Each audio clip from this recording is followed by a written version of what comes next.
Here in the United States, countless publications provoke offense. Like me, the majority of Americans are Christian, and yet we do not ban blasphemy against our most sacred beliefs.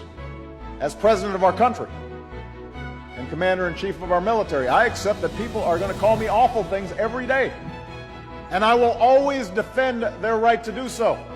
It is time to leave the call of violence and the politics of division behind.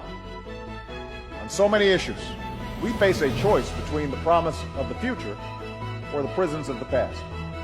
And we cannot afford to get it wrong. We must seize this moment. And America stands ready to work with all who are willing to embrace a better future. Thank you so much. It is truly a great honor and pleasure to be here. I have to say that there's a particular sense of blessing that seems to rest on this brimming room today, and I'm sure that that's due in part to the wonderful spirit of goodwill, the warm hearts, and the sense of optimism and love of the participants. But Your Holiness, it is undoubtedly a reflection of the blessing that you bring to this capital, and so we are so honored and so grateful to have you here. Speaking for all my USERF colleagues, and I want to recognize my very distinguished colleague, Aziza Al-Hibri, who serves with me on USERF, I am delighted to join members of Congress, His Holiness, and our gracious Ahmadiyya hosts here in our nation's capital. Soon you will hear His Holiness speak about his vision of peace and freedom among peoples and nations. This has been the Ahmadiyya message since its founding in 1889, well over a century ago. Indeed, when it comes to freedom of religion, there is unmistakable evidence that without freedom, there can be no peace. Nations which fail to protect the right to religious freedom fail to achieve peace within their own borders. All too often, they experience hatred and strife, violence and instability. In many of these countries, people have almost no idea what it's like to feel safe, secure, and truly free to live out their beliefs in peace as their conscience leads. Today, nearly 70% of the world's people live in such nations. This includes millions of members of the Ahmadiyya community. Since 1974, Pakistan's constitution has labeled all Ahmadiyya non-Muslims. For more than a quarter century, Pakistan's government has barred the community from calling its own worship centers mosques, from publicly uttering the traditional Islamic greeting, or quoting from the Quran, and from displaying Islam's basic affirmation. Throughout Pakistan, Ahmadiyya are prohibited from sharing their faith with others, or publishing or disseminating their own material. They are restricted from building houses of worship and holding public gatherings.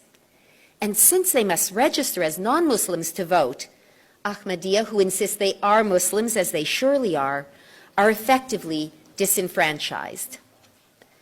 Coupled with Pakistan's blasphemy laws, which affect every faith community, these laws have helped foster a climate of violence against Ahmadiyya members.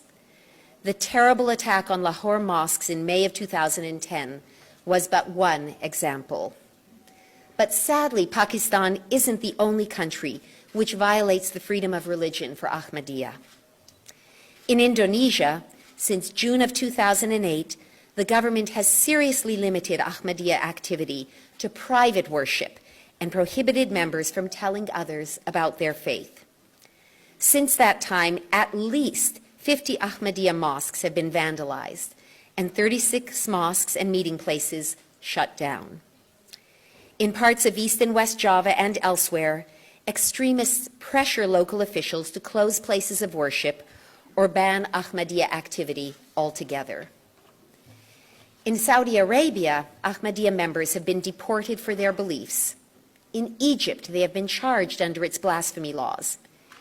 In 2010, I'm proud to say that USERF's intervention helped a number of members leave Egypt for safety abroad. Now, let's be clear. The message of the Ahmadiyya community is a positive call for world harmony and liberty. It points beyond today's sufferings to tomorrow's hopes and dreams. Nonetheless, if we are to stand for these principles, we who believe in peace and freedom dare not be silent. We must take a stand for those who face persecution, wherever and whenever it occurs. So, what can we do? First, we must realize that the same societies that violate the religious freedom of the Ahmadiyya also abuse the rights of others. As Yusuf has documented, where Ahmadiyya suffer, Hindus and Christians, Sikhs and Baha'is, Shia and other Muslims often are persecuted as well. Second, in order to protect the rights of all, including the Ahmadiyya, and foster peaceful, stable societies, we who are in Washington must make religious freedom a truly compelling foreign policy priority, woven into every aspect of our relationships with other countries. Finally, the United States government should specifically confront governments which target the Ahmadiyya. It should urge Pakistan to amend its constitution and rescind all anti-Ahmadiyya laws. It should urge Indonesia to overturn its 2008 decree and all provincial bans against Ahmadiyya religious practice. It should press both governments to investigate acts of violence thoroughly and prosecute perpetrators vigorously. And until Pakistan proves itself to be serious about reform, Yusuf believes that it does qualify as a country of particular concern. Speaking for the U.S. Commission on International Religious Freedom, let me conclude by saying that we will continue to stand for the right of people everywhere to think as they please, believe or not believe as they wish, peacefully practice their beliefs, and express them publicly without fear or intimidation.